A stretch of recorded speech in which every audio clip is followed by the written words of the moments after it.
Olá, eu sou o Pierre e você está no canal Você Tem Que Assistir. Hoje a gente vai falar então sobre o segundo episódio do Rancho Dutton, que estreou há pouco tempo, né, que é o spin-off de Yellowstone, que acompanha a vida da Beth e do Rip. E nesse segundo episódio começa mostrando como foi logo depois do incêndio, né, que ocorreu ali no primeiro episódio. Mostra eles num motelzinho, confabulando, vendo o que eles vão fazer da vida. Fazem uma proposta para um rancho grande até, mas que tá um rancho que não tem muito gado. É um rancho que tem pouco gado. E eles resolvem ir até lá, mostra a cena deles indo até lá, conhecendo a dona do rancho, vendo que é um rancho familiar, um rancho muito antigo, e eles resolvem comprar esse rancho para recomeçar a vida ali. É uma vibe de bastante esperança, dá pra ver que eles estão com bastante esperança de recomeçar naquele momento. Depois disso, tem a cena, aí volta, né, mais pra frente, essa cena seria no passado, né, volta um pouco mais pro momento atual onde eles estão. Tem a cena deles no leilão para comprar, porque eles têm algumas cabeças de gado. O Rip quer comprar um touro mais forte, com linhagem e tal, para começar a reproduzir e ter mais gado, né? E aí quando eles estão lá nessa cena do leilão, eles encontram a Beula e aí eles começam aquela guerra fria, né? Quem que dá mais lance, quem que dá o lance mais alto para conseguir levar aquele gado. A Beth e o Rip dão um lance maior, levam o gado, mas aí a gente já começa a perceber que, por mais que a Beula e a família Jackson eles sejam muito mais fortes, a Beth e o Rip eles não vão deixar barato, né? Eles vão bater de frente e vão tentar conquistar e construir aquilo que eles já tinham. Na cena seguinte, a gente tem o Robbie Will e o Joaquim indo até o lugar onde o Robbie Will disse que o corpo foi escondido. E ali a gente já percebe que ele é completamente instável, né? E o Joaquim, ele tá tentando convencer ele, né? Dizendo que foi influenciado pela mãe a ir para uma clínica de reabilitação, passar uns dias fora, para tentar baixar essa poeira, para tentar deixar passar essa tragédia que ele fez, né? Que foi matar o outro capataz lá. E de tudo que ele já fez, pelo visto, assim, pelo que a gente tá vendo até agora, essa foi uma das piores coisas, né? Ele faz muita cagada, mas essa foi uma das piores coisas que ele fez. Então a família tá um pouco conturbada com esse acontecimento e tentando fazer essa redução de danos. Só que chegando no lugar onde ele disse que tava o corpo não tava mais lá, tava só uma cova vazia. Só que a gente viu no episódio anterior que o Rip tinha encontrado esse corpo. Então o que a gente percebe é que provavelmente, né, o Rip tirou esse corpo dali. Mais pra frente a gente vê que realmente foi isso que ele fez. Ele tirou o corpo daquela cova e guardou no freezer de casa para tentar dar um jeito de resolver. E aí a gente já vê que apesar de muita coisa ter mudado, a essência, né, a raiz do Rip tá ali, que é resolver as coisas com as próprias mãos, porque eles chegaram novo nessa cidade, eles não sabiam como é que ia ser. Se ele chamasse a polícia, vai saber se a polícia ia acreditar nele. Então, o que ele resolveu fazer foi lidar com o problema com as próprias mãos. Mostra uma parte muito legal que o Azul indica um amigo para ele, né? Primeiro ele fala que o rancho dos Jacksons pega todas as pessoas que possam trabalhar na região e acaba deixando os outros ranchos sem funcionário. E aí o Azul fala pro Rip que ele tem um conhecido que pode ser que goste de cavalo ainda. Aí mostra a cena do Rip indo até a saída do presídio pra esperar esse cara, né? E aí esse cara chega, que é o Zachariah. É muito legal o diálogo que ele tem com o Rip, assim, né? Porque o Rip ele tem essa cara de durão, mas tu percebe, a gente sabe que ele é uma pessoa boa. E aí começa meio que a mesma estrutura que tinha no rancho Dutton, em Yellowstone, né? No rancho do John Dutton. Que é ter pessoas como funcionário, dar oportunidade para pessoas que provavelmente seriam marginalizadas na sociedade, né? Não conseguiam trabalho e tal. Isso tem o lado positivo, né? De realmente dar trabalho para essas pessoas, mas também tem o lado de que vai criando uma galera esquisita ali, né? No rancho. Então, eu acho que já começa a formar essa turma que vai ter muito pra gente explorar, muitos personagens interessantes, assim. Esse Zachariah parece já ser um personagem muito interessante. A gente vê depois ele conversando com o Azul e eles falando que o pai do Azul conhecia ele, e que o pai do Azul sempre visitou ele na cadeia. Então, tu vê que tem um laço emocional envolvendo todos eles ali. Uma coisa interessante que acontece é que quando eles estão no caminho, indo pro rancho, o Rip e o Zachariah, o Zachariah pede pra parar pra ir no mato, no banheiro, e aí quando ele para, o Rip olha uma placa assim e vê que tá escrito que é uma mina abandonada. E ali, a gente já percebe que Ele faz uma associação com o cadáver que ele tem, a mina abandonada, ele fica olhando, e aí a série segue. A gente também tem uma cena onde tá a Beulah, chama o Chet, né, que é acho que é o chefe dos funcionários, que é o cara que tava com o Robbie Will na noite que ele matou o outro cara.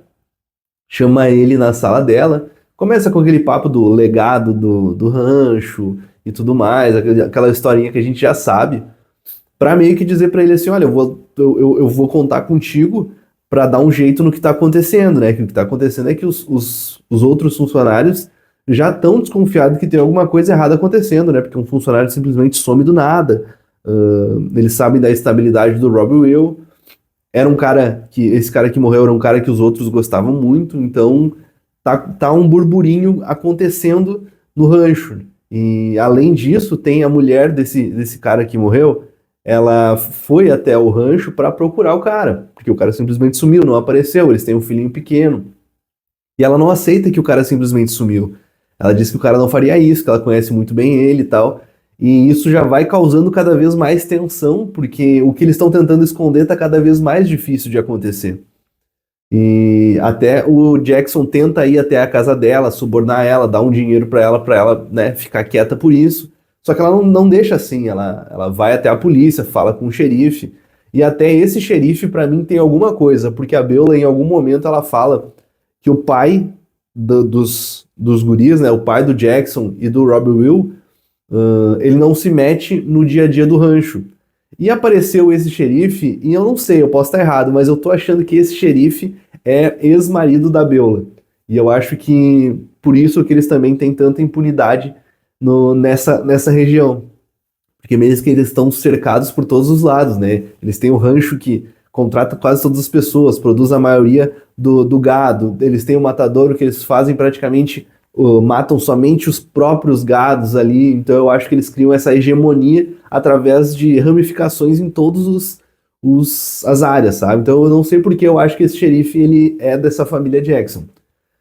E aí começa essa investigação e tal, a gente vai ver nos próximos capítulos, né, nos próximos episódios como que vai se suceder, mas também já deixa demonstrar que a menina fica muito desesperada, né, a mulher desse cara que morreu fica muito desesperada, começa a arrumar tudo pra ir embora, né. E mostra uma cena também que eu acho muito legal, eu tô achando muito legal a relação da Beth com o Everett. Eu acho que, pra mim, o que ela tá vendo ali é uma versão mais doce e cuidadosa do pai dela, né? Não que o Everett seja uma pessoa muito doce, né? Ele é meio bruto, assim, ele tá sempre falando uns palavrão, mas se percebe que ele se afeiçoou por ela, né? Ele quer criar algo legal com ela, ele quer ajudar ela diferente de todo o resto da galera em volta que não tá nem aí pra ela, né?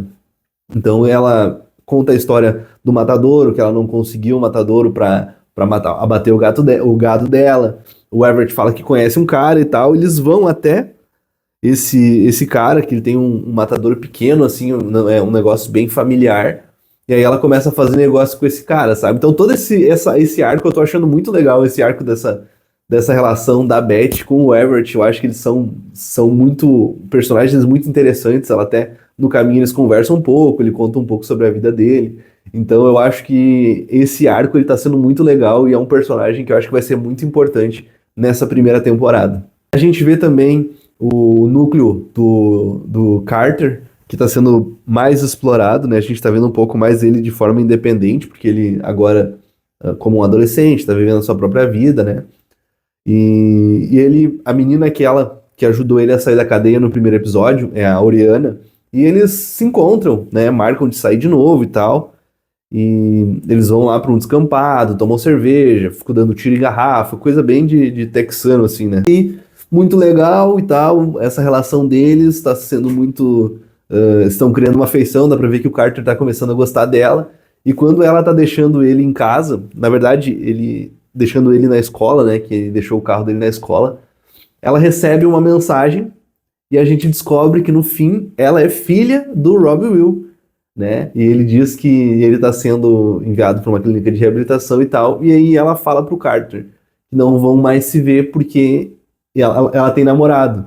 E aí eu acho que não é bem a questão dela ter namorado, é mais a questão dela saber o problema que ela e a família dela são, né? Até depois mostra uma cena dela com a Beulah na mesa e elas discutindo, ela sendo super rebelde, mostrando que essa família tem muitos problemas também, né? É uma família muito conturbada em todos os âmbitos e aspectos. Então, vamos ver como é que vai se desenrolar essa questão desse relacionamento do Carter e da Oriana. E tem uma cena também muito engraçada, que é a cena do Carter e do Rip conversando, né? Que são dois brutos, assim, né? O Rip é muito bruto, o Carter, por mais que ele seja mais novo, ele já tem esse negócio bruto do Rip, né? E eles tentando criar um diálogo, o Carter não querendo falar, o Rip querendo que o Carter falasse, então eu achei muito legal essa relação, assim. E uma visão bem que nem eu falei, bem de brutamonte, assim, né?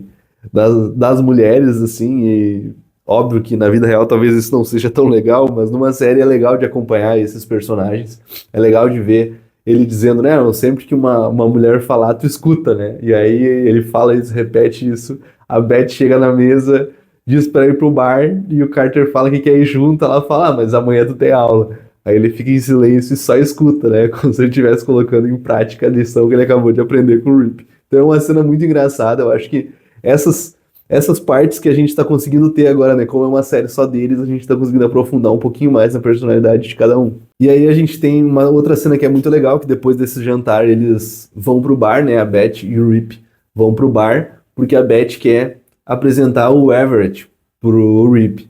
E é muito legal que eles se encontram e parece que eles já se conheciam.